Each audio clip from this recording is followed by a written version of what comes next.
Hey everybody, welcome back to the podcast daily for Wednesday, December 7th. This is Bill Landis. That is Jeremy Birmingham.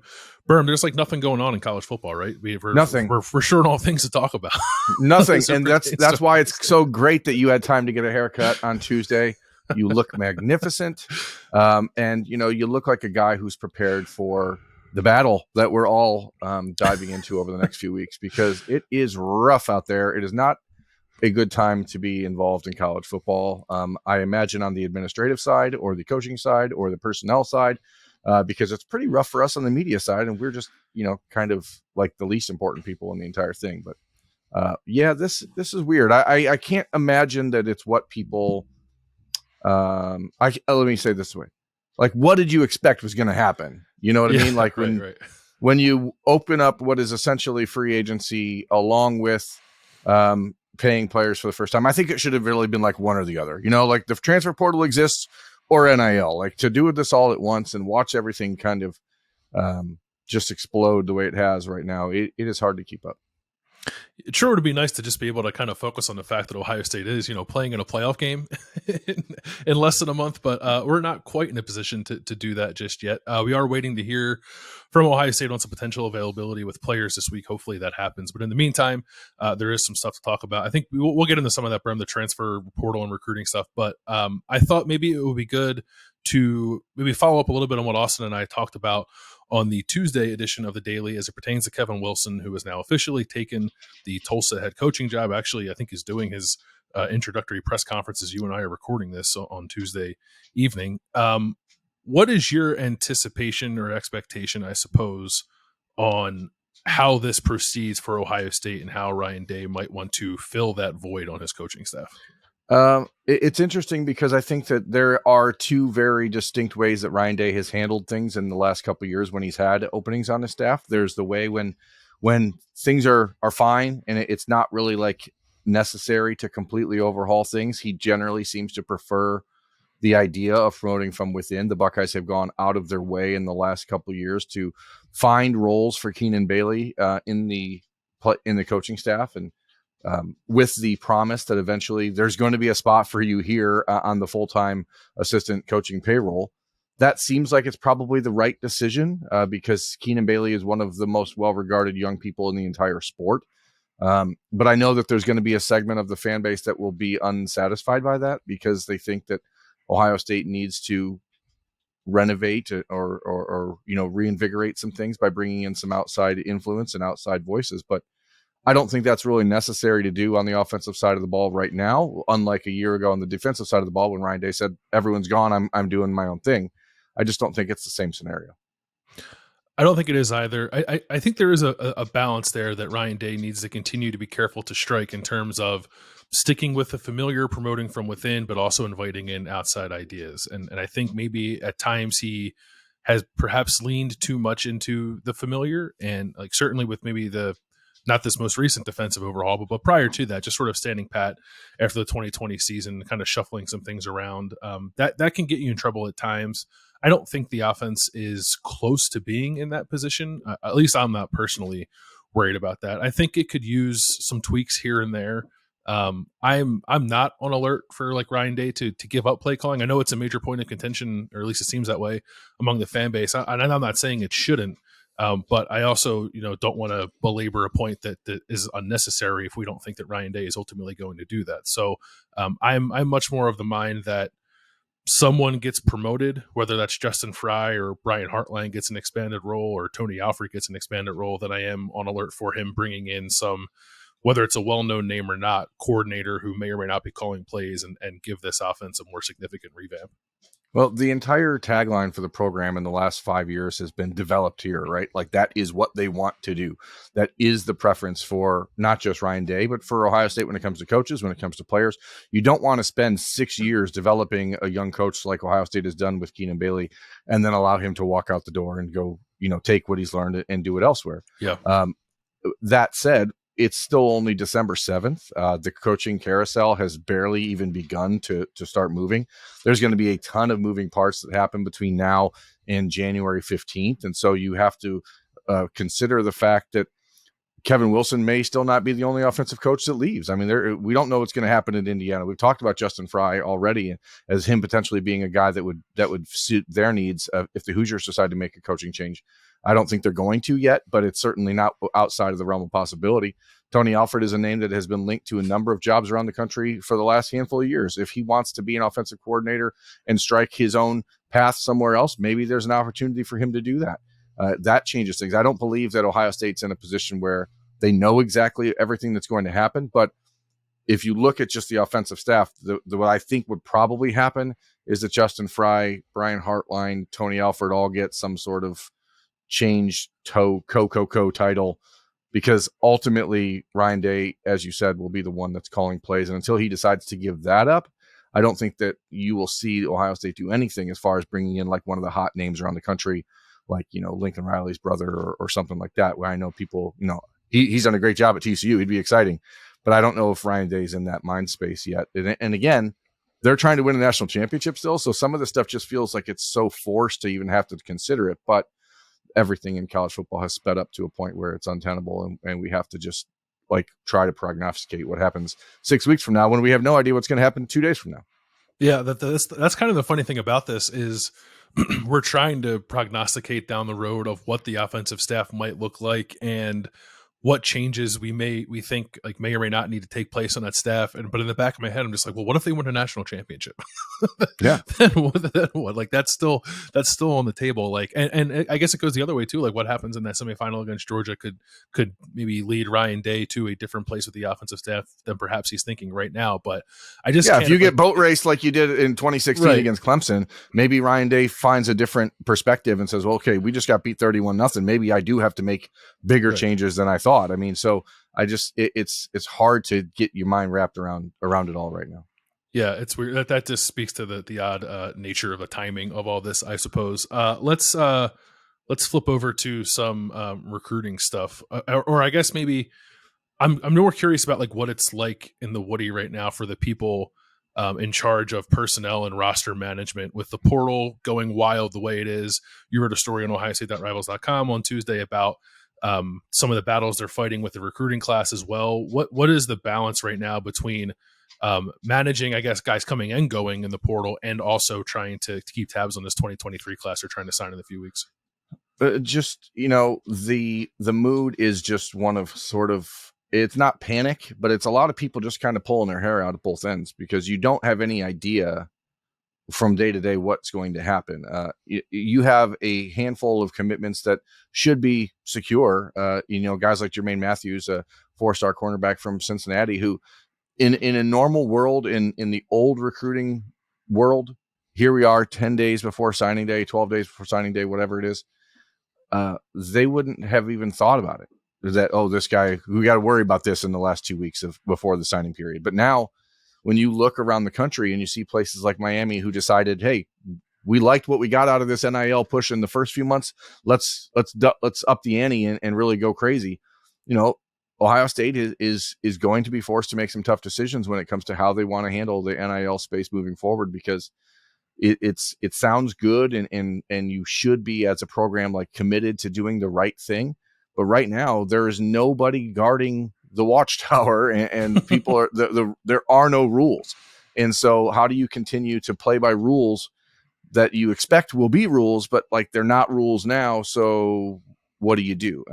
It's harder than it should be. It's harder than it's ever been. I said on the message board on Tuesday on OhioState.Rivals.com that for me personally, covering recruiting, this has been the most challenging cycle that I've ever had to deal with, because the priorities, the things that used to matter the most have been completely turned upside down. And I don't think, and this goes back to sort of what I was saying earlier, sort of in jest about NIL or the transfer portal, let's have one or the other. But these young people who are in these positions are not ready to have the amount of money that's being thrown at them. And it makes it very difficult to make a smart decision. Now, not sometimes taking the money is the smart decision. Sometimes, it's not like Ohio State's not putting together any sort of NIL package for players. They are. So let's be clear about that. It's not in the same ballpark as what's happening in some of the NIL heavy discussions that you see in the SEC and ACC with Miami. USC, Oregon, Texas, et cetera. It's just not the same. So I struggle with that a little bit because I understand that is the reality, and that Ohio State, I suppose, like wants to do things a certain way while they're waiting for something to change. And in my mind, it's just not going to change. Like I don't. Yeah. The NCAA is not going to do anything. So what are you waiting around for? It's like I guess like when does it come to the point where Ohio State has to disregard that line of thinking and play ball, or do you just think they'll never do that? I don't think anyone who watches Ohio State, roots for Ohio State, works at Ohio State will be content with mediocrity. So at some point it's going to happen. The question is who's going to pay the bill when it does. That's really the biggest question. Ohio State has millions of big money donors. A lot of those people right now would prefer to have their names on a building than to help bring in a football player. And it is going to require a wholesale change in philosophy for Buckeyes fans and Buckeyes donors and Buckeyes alum. I mean, it is going to change. If you look at what happens at Georgia, you have Coca-Cola paying for players. I mean, it's not directly, of course, but they are people who are in the very high levels of working for Coca-Cola and major real estate developments or developers around Georgia who are saying, hey, Kirby, here's all this money. Do whatever you want with it. We're fine. They're taking meetings with individual players until you see, the limited group and stuff like that doing that directly with recruits, which again, it's weird because nobody wants that to happen. But it is hard to imagine a world where it doesn't at some point because the facts are Ohio State is going to run into a situation where they're going to have to make some tough calls and say, hey, do we want to do this? I think Georgia is the perfect example because Georgia had, with Mark Richt, a coach and man that everyone genuinely loved and respected. He was a guy who was there for a long time, did things the right way. Georgia could not get over the hump with Mark Richt. They could not get over the competitive disadvantage they were at in the SEC because a number of other schools were doing things that Georgia at that time was not comfortable doing. It's not a surprise that when they decided to move on from Mark Richt, they went and got the right-hand man of Nick Saban. The lessons have been learned. And the program there, even the people in the media that cover that team, like there was a moment where like, well, gosh, you can stand on principle and be like, we're one of the teams that do it the right way. Didn't take long for them to be like, hey, this is the new world. Let's money. I mean, you can Johnny Manziel it all you want. Like they realized this is how you win. And now Georgia's won their first national championship in 40 some years. It's weird how that happens. And now they're getting, better players than ever before. It is a risk. Look at Texas A&M. Like you do have to find a way to balance this stuff out because once you start handing over the keys of like roster management to boosters, we saw that's not good. Yeah, that is the thing that I think gets lost sometimes is it's like throwing money at the roster construction does not necessarily guarantee success. And in fact, if you actually did a study on it, it probably guarantees a lack of success more than anything. There are teams that I think have it organized in a way that does portend success. But I think by and large, some of these programs that are fully embracing NIL in the way we're talking about are just sort of flying by the seat of the pants. And I don't know that I've seen any tangible results to this point that suggest that those programs are actually going to take a step forward. But in the meantime, it still is making life difficult, I think, on a program like Ohio State that is trying to toe that line and encountering some battles because of it. And I just don't know where, if Ohio State decided it wanted to change in that regard, I don't even where does it even start? Does it start with a total rethinking of the booster culture at Ohio State? Does it start with administration? I don't know. That's the hardest part to figure out because if we're being fair and objective about this, obviously there were years when Ohio State was reviewed, looked at as one of the dirty programs around the country because they had small time boosters doing small time things, but the world has changed now. Like doesn't matter if someone buys you a cell phone anymore. Like who cares? Like that's what Ohio State got a reputation for was Terrell Pryor driving a Nissan 300Z that was 10 years old. I mean, this is what we're dealing with. It's not the same world. And in a lot of those places that we're talking about, especially in the SEC, I don't want to call it one conference, but everybody knows how it is. The infrastructure has been there for a long time. Like they know what they're doing. And, we've joked in the past that NIL stands for now it's legal, and now it's legal. Like they have the infrastructure already in place. They have the channels and the proverbial tunnels of how do you get this amount to point A from point A to point B. Ohio State doesn't have that. And so you are going to have to figure out a way to do that quickly if that's the road you go down. Or again, you sit down and you wait for the NCAA to do something. But it seems like they've pretty much abdicated their post and said, hey, we don't care what happens, because we all know in 4 years there's going to be 4 major conferences and all this other stuff. You know, we're going to have the 12-team playoff. They're going to make more money than ever. We're going to see 4 major conferences. There's not going to be any rules. Who cares?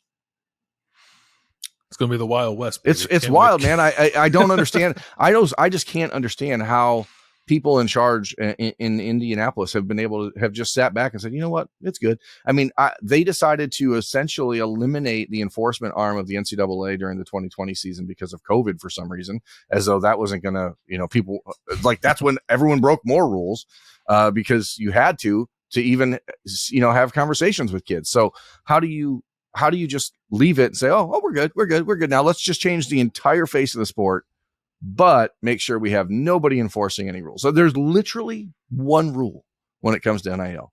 Literally one. Can't be used as a recruiting inducement, period. It's clearly being used everywhere as a recruiting inducement. And in many cases, far more gratuitously than others. So how do you just decide that, it's okay, we're not going to actually pay attention to this one rule? So it's ridiculous. Yeah, I think it's probably that this just got way, way too big for the NCAA to possibly control. And if there are people in Columbus or elsewhere hoping for guardrails to be put in place, I think that first step in that is as you alluded to, a total restructuring of the sport itself and certain powers kind of consolidating to set those ground rules. And it is anyone in Indianapolis ever having the teeth to do something like that, because I just don't think they do. Yeah, they never did to begin with. And that's actually the dirty secret of it. I mean, that's why it's frustrating, I think, if you're an Ohio State fan and you look back at the Jim Tressel resignation / termination, like if Ohio State just said, screw you, we're not going to play along, they couldn't have done anything anyway. The only time you ever get in trouble with the NCAA is when you self-admit blame. And some of that is just a Big Ten issue. It is a culture issue in the Big Ten that they want to be above it. They want to be a little bit higher class and not be only worried about what happens on the athletic playing fields. But everyone realizes that the way you get higher endowments and the way you get more students and better enrollment is by having more successful football programs. I mean, look at the change in Alabama as a university in the last 10 years and the enrollment strictly because Nick Saban's decided to win a national championship every other year. Like, that's why people go there now. So like these two things are part and parcel, and you can't just say, well, we're going to be better than those other guys. Like, you're not, because they're beating you. Now they're beating you on the field, and they're having a higher, more endowment in their endowment funds, and they're getting better enrollment. Like, what you have to figure out a way to make it all work. And it's difficult, to say the least.